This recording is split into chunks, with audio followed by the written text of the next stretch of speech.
I actually would have never expected to work for a pest control company, but I'm really glad I did. So I'm currently a digital marketing intern at GoForth. Most days I'm just working with data. I'm collecting data, analyzing it, reporting it. I go to Cornell University in Ithaca, New York. I've been there for just 1 year. I'm about to start my second year.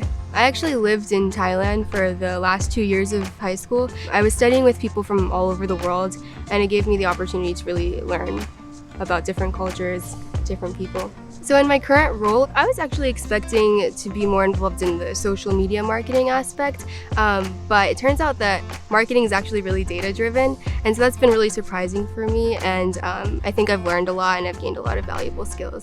My favorite part has definitely been being able to make videos. I really like working for a company that has an actual film team, so that's been a really special experience, and just being able to participate, being in short videos and then also being able to do videos like this.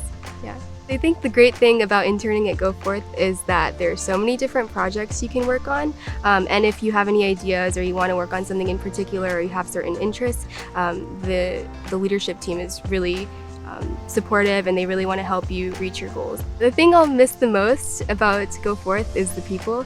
We have a really small team, and it's really easy to get to know everyone, and so I'm really going to miss coming into the office every day.